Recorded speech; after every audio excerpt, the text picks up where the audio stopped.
this one's like it's wet. All right, so all of us, Ian and James, and this is Alex, got left alone. And Yep. so since we got left alone and it's raining outside, we decided to make some toasted marshmallows, so we're using the gas stove. Yeah, it actually works. So this is just more proof that we should not be left alone unsupervised, right? Yeah. All right. And Alex, by Well, the we way, at least shouldn't be left at home without adult supervision. Look how perfect that one is. Look at that. I call chocolate and graham crackers. Oh, you know what? We have some graham crackers, and I think we have chocolate chips. So, if you'll excuse me, we're about to take these up a notch.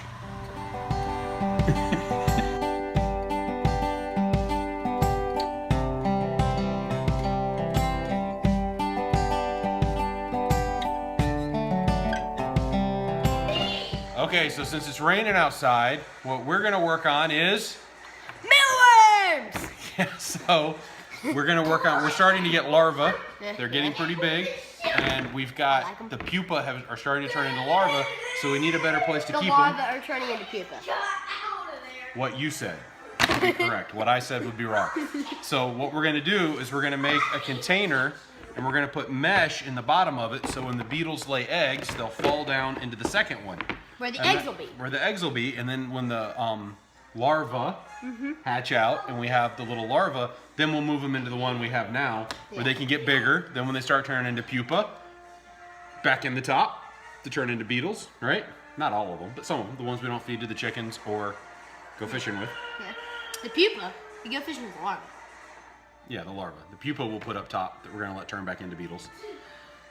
I'll get this right at some point. So, Ian, maybe you should explain it for us. What is the life cycle of a mealworm? Okay. You have an egg. Yeah, so you have an egg, larva, pupa, adult. And actually, after they hatch onto the egg, they're very white and very soft. And then So we they have to get be bigger. very careful with them. And we're gonna sort through those later. Okay, so what we're gonna do is we're gonna work, and Ian's gonna do most of the work here. So we're gonna flip this around, and we'll start working on the new habitat.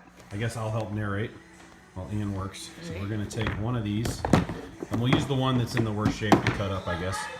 So the thought here, Ian, is we need to cut a square out as big as we can. Then we're gonna put screen over it and glue it in. Hand me the knife. All right. No hurting yourself. Okay. Just because your mom's not home doesn't mean we're allowed to have issues. Is that pretty hard to cut? Yeah, one hand. Get that other hand out of the way. Oh, You want me to start it? yeah. I'm scoring it though. Be careful. I had to say that because your mom's not here. Here, I tell you what. Let's switch glasses. I'll cut.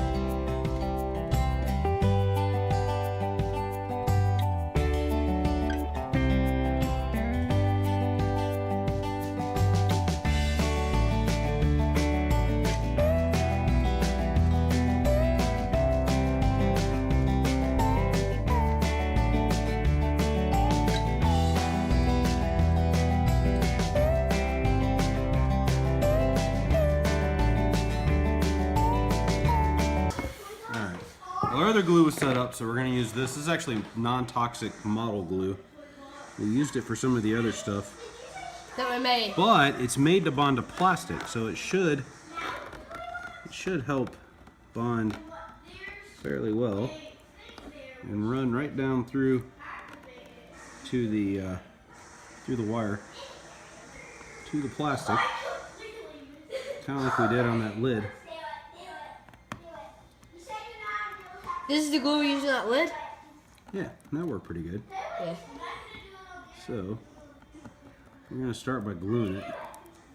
Hopefully it'll set up before all the tape lets go. It'll take it a little while to set. I'm going to put some on these cracks too, so it'll help seal those in. And then, Eggs fall through there. well, they'll all get caught. I just want to be able to... This is just to hold the stuff in the top that needs to stay in the top part of the box, right? Because we'll put a little bit of sawdust in here.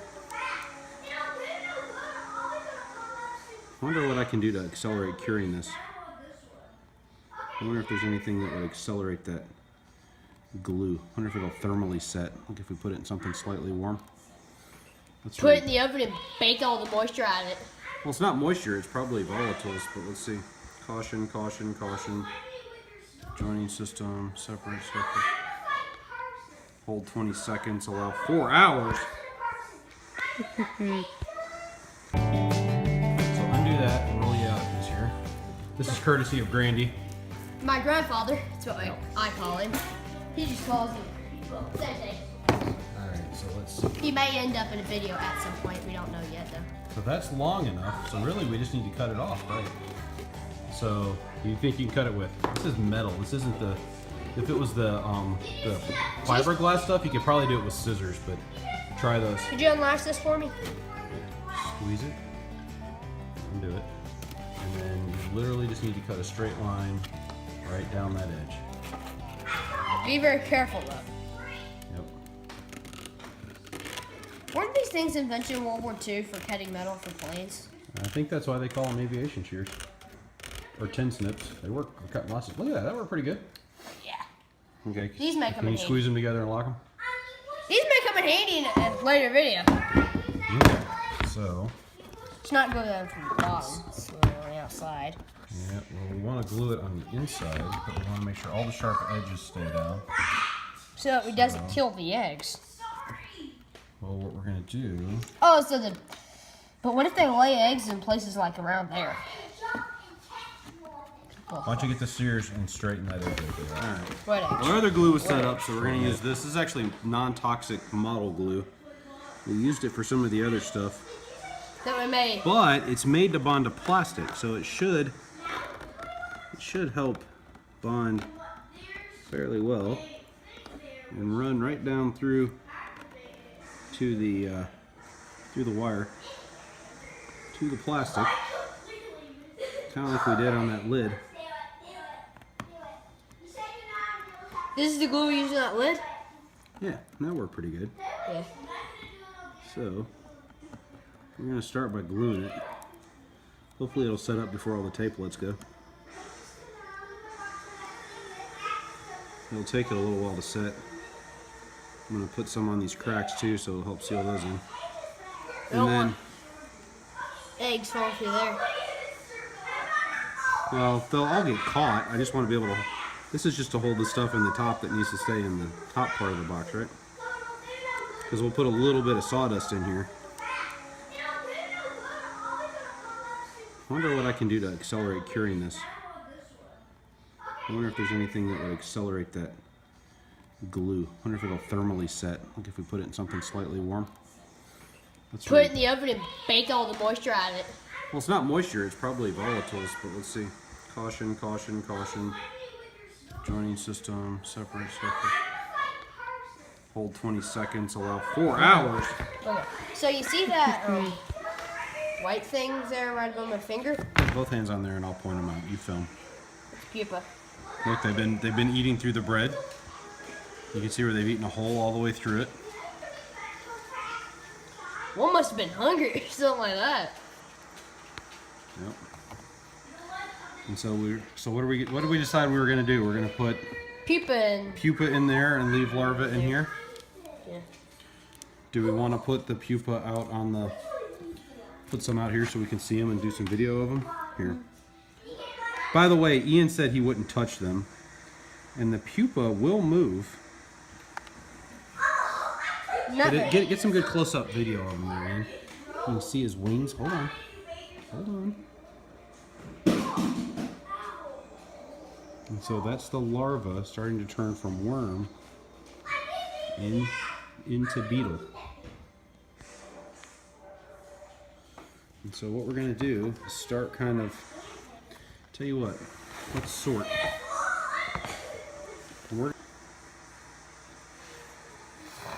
Update on the shedding.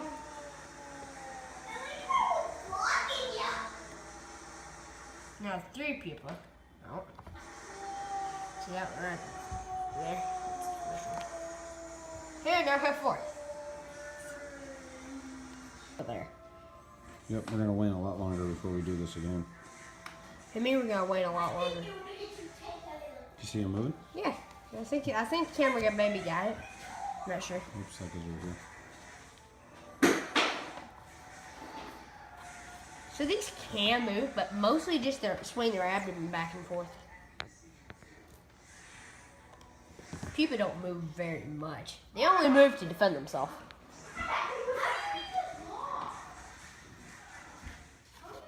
We're back after just a few minutes, and my dad is currently spraying that. I have no idea if we need to do that or not, but we're gonna put the larva back in here. I want to make sure they're all in there. They are. I'm gonna put the bread right back on top of them. I want to put it in the middle. Yep, and they are good to go for another couple weeks. The pupa are moving. I'm moving now. Some more moving. I think that was me moving them. I think if you want to see one move, keep filming. You ready? That one was moving a little. You ready? See it? It Moved, yeah. So that's perfect. So they're not dead. We're gonna put them in here. I'm gonna actually kind of cover them up because they like the dark. And we put just a little spritz of water, mostly because the wood. Because the wood was so dry. Yeah. All right, it's a big pond, no fussing over spots. Yep. Alex, you can come fish down here. Look at all that scum. I want to catch some. So we got. I actually catch Ian was fishing for scum. James caught a duck house a minute ago. Yeah, true. Alex has finally figured out how to cast my fishing pole. James is the only one that's gotten a strike so far. Of course, he's cast about 5 times more than anybody else so far. So. Now it's recording. There's Alex's fish. All right, let's come see it. Let's see here. Let's see. Oh, it's a little bass. There it is. It's covered in grass. It had a rough landing. All right, so Alex, are you going to get it off the hook? No. No? No? You going to kiss it? No. We have a James, you going to kiss it? Nobody's going to kiss the fish. Poor fish. Touch it. Poor fish. Nobody will give it a kiss. But you know what? I'll kiss it. All right, hold on. I kissed it. I guess I'll grab it. James, you videotape. You video. All right. I want to throw it back in the water. I kissed it by kissing my finger and then touching it. There it is. Do I Alex still is going to grab it. Do I get to Hold throw on. it No, back? grab it. Right I'm not going to grab it. It's weird feeling. What's a fish? It weird feels weird. You going to kiss it? No. It's your fish. I kissed it, so I should get to All throw right, it back. I'll kiss it. Mwah. Can I throw it back anyway? So I can